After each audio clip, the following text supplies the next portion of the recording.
Isso aí, começando agora, mais uma quinta-feira, Saúde Cidade na área. Você pode acompanhar o programa a partir de agora, além aqui da Rádio Cidade, na 100.1, também nas redes sociais da Rádio Cidade e do Hospital Evandro Ribeiro. Hoje a gente vai conversar com a doutora Jade Salim, cirurgiã plástica. Vamos falar sobre blefaroplastia. Bom dia, doutora, seja muito bem-vinda. Bom dia, muito obrigada. Imagina, a gente que agradece a sua presença. Para a gente começar o Saúde Cidade de hoje, eu queria que você explicasse o que é essa blefaroplastia e em quais casos ela é indicada. Ok. De forma simples, a blefaroplastia é a cirurgia das pálpebras. Então, ela tem a indicação para pessoas que querem tirar esse excesso de pele das pálpebras, muitas vezes também as bolsas de gordura e a flacidez da região palpebral. Sim. Então, muitas vezes ela pode ser indicada tanto para rejuvenescer esse olhar, quanto também para quando esse olhar ele começa a atrapalhar o campo de visão. Então, tem essas duas indicações principais. Então, mistura um pouquinho dessa parte da saúde mesmo com o estético, né, doutora? Com o estético, exatamente. E aí, nesses dois casos, é preciso uma avaliação mais específica do paciente? Como que é esse pós-procedimento? Bom, sempre vai precisar de uma avaliação para tratar de forma correta, a gente precisa de um diagnóstico correto. E essa avaliação é delicada.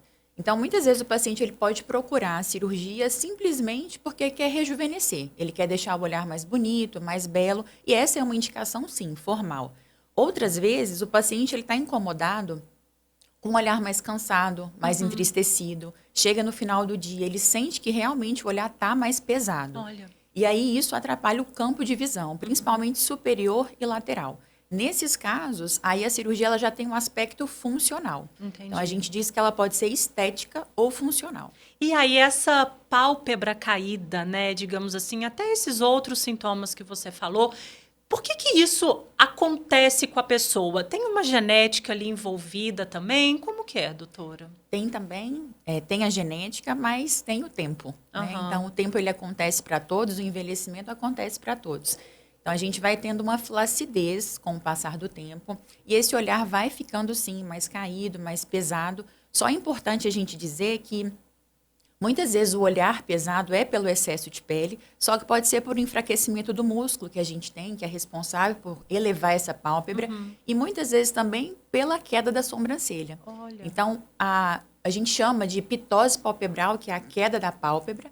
Ela pode ser pelo excesso de pele, pela presença das bolsas de gordura, pela queda da sobrancelha e pelo enfraquecimento do músculo.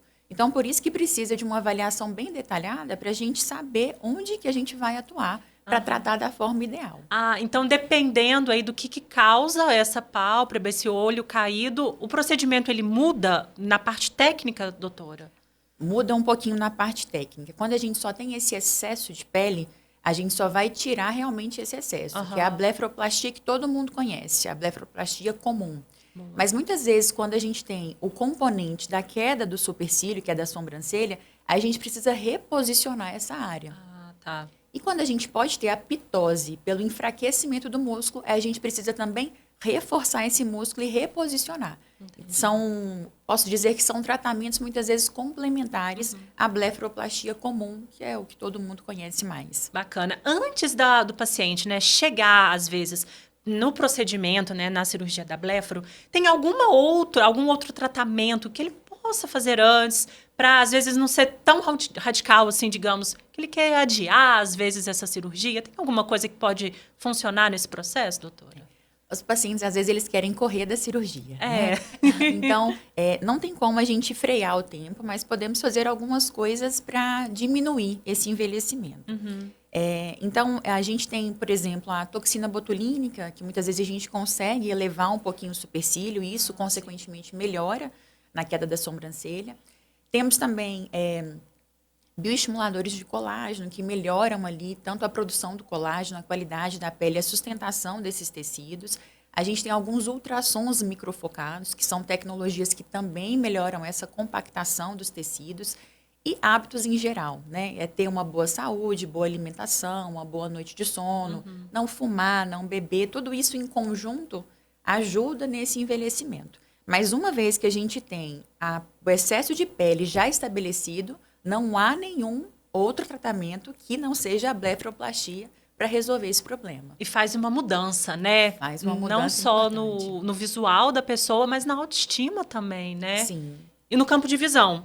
E no campo de visão. Então, a gente, eu posso dizer que a cirurgia a gente pode comparar como se a gente fosse levantar a cortina ou tirar uma cortina de uma janela. Legal. Então, aquela cortina que está atrapalhando o campo de visão, a gente consegue tirar.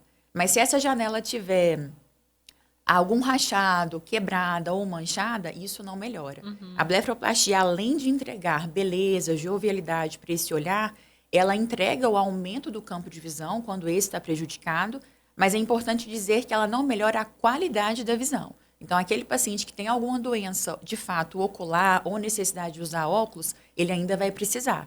Mas aquela barreira física, a gente consegue tirar com a cirurgia. Boa, é importante você ter falado sobre isso. Precisa de algum acompanhamento, alguma consulta também com um oftalmo antes de fazer a blefaro?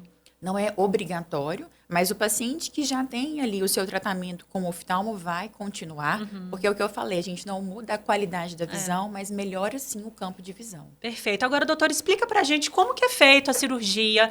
É uma cirurgia rápida, demora, anestesia, como que é? Certo. Essa cirurgia a gente faz em ambiente hospitalar, ela é feita com anestesia local e sedação. A gente faz as incisões, que são os cortes, né, da cirurgia, nas linhas naturais que a gente já tem na pálpebra. Então, são cicatrizes que ficam discretas. E aí, o tempo cirúrgico varia ali de 1 a 2 horas, a depender do que a gente vai fazer. Se a gente vai fazer só a pálpebra superior ou a inferior, se a gente vai associar algum outro tratamento, mas costuma, em média, durar de 1 a 2 horas. Perfeito. Então, nesse mesmo procedimento, dá para colocar outras coisas para tá ali, já faz de uma vez, né, doutora? A gente consegue complementar. Então, muitas vezes a gente consegue fazer o lifting de supercílio, que é o levantamento da sobrancelha, quando eu falei que essa sobrancelha pode cair, prejudicar a pálpebra. Sim. A gente pode fazer o lifting facial também. A gente pode fazer lipoenxertia, que é para melhorar, muitas vezes, a qualidade de pele e o volume que a gente quer ofertar para o paciente na pálpebra inferior. Legal. Podemos associar laser de CO2. Então, tudo isso complementa e depois entrega um resultado mais bonito para o paciente. Muito bacana. E depois do procedimento, fica roxo ao redor dos olhos? É preciso algum cuidado especial? O pós-operatório, ele não te gera tanto limitação física, mas ele gera como se fosse uma limitação social. É comum ficar inchado, é comum ficar com hematomas, que são os roxos, mas isso vai saindo com o tempo. O que a gente orienta ali de cuidados é fazer compressas geladas, que são compressas frias nos olhos nas primeiras 48 horas, nos primeiros 2 dias. Evitar ficar abaixando muito o rosto para evitar esse inchaço maior e muitas vezes o sangramento, evitar baixar a cabeça. Não dormir muito de lado, também para não alterar ali a cicatrização. Sim. E para atividades, depois o paciente pode voltar para atividades leves como 1 semana e às vezes para exercícios físicos entre 3 a 4 semanas. Boa. E a questão da alta, né, do ambiente hospitalar é feita no mesmo dia? O paciente precisa ficar internado? Como que é? Não é uma cirurgia que precisa ficar internado, o paciente ele é liberado no mesmo dia.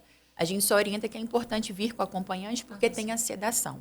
Agora, se for feito algum outro procedimento associado, como, por exemplo, lifting facial, esse paciente costuma, sim, ficar internado de um dia para o outro. Perfeito. Depende de como vai ser, né, doutor? De como vai ser. Ótimo.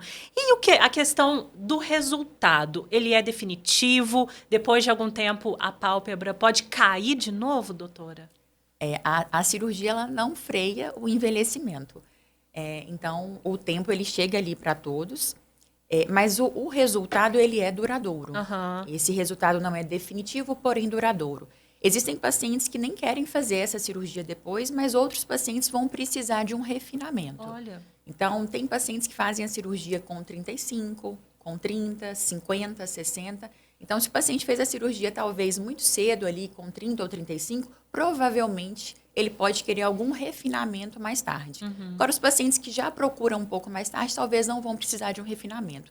Mas, de forma geral, é uma cirurgia duradoura.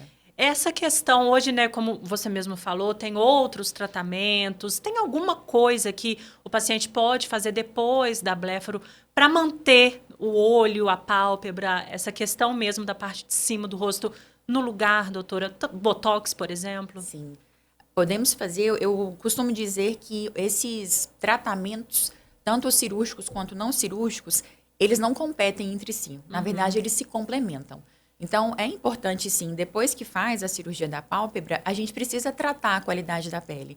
Então, uma toxina botulínica é bem-vinda, bioestimuladores de colágeno também são bem-vindos. Existem outras tecnologias, tem microagulhamento, tem muita coisa hoje em dia para fazer. Mas cada paciente precisa de algo. O papel do cirurgião é indicar o melhor procedimento para aquela fase de vida do paciente, para tentar orientar aquele protocolo. Ótimo. Chegou uma pergunta no WhatsApp da Rádio Cidade falando sobre a idade. A pessoa tem 30 anos e algumas mulheres da família já passaram por essa cirurgia. Seria indicado fazer de forma preventiva a blefaro, doutora? A gente, na verdade, não vai tratar aquela história. A gente precisa tratar o sintoma que o paciente está tendo ali, o sinal. Então, a blefaroplastia, ela não tem uma idade, mas ela tem uma necessidade. Então, se o paciente, ele com 30 anos, ele já apresenta alguns sinais que incomodam, ele está indicado sim fazer a cirurgia. Mas se ele não tem nenhum sinal e só uma história prévia de que a família tenha, não tem essa necessidade.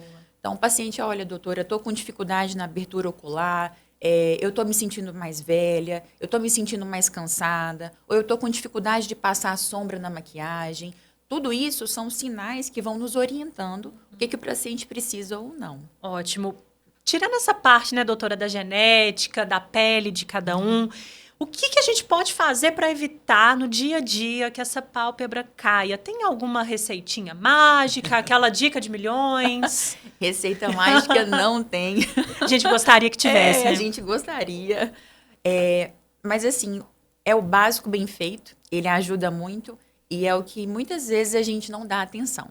Mas é o que todo mundo sempre fala, realmente é uma dieta, é uma alimentação, uma boa noite de sono e os cuidados principalmente com o sol. Então, hoje a gente sabe que o envelhecimento, 80% dele é pela exposição solar. Então, quando a gente, de alguma forma, faz uma barreira física com chapéu, boné, filtro solar, isso já ajuda muito. Porque a qualidade de pele preservada evita essa queda. Boa. Mais uma vez já instalada, não tem uma receita mágica, é o bisturi que vai te ajudar. Perfeito, doutora. Fechamos o Saúde Cidade dessa quinta-feira. Doutora Jade Salim, obrigada pela sua presença. Obrigada. Seja bem-vinda aí numa próxima vez também. Saúde Cidade fica por aqui. A gente volta na próxima quinta-feira, 8h30 da manhã. Daqui a pouquinho a gente volta para fechar o Acorda de hoje.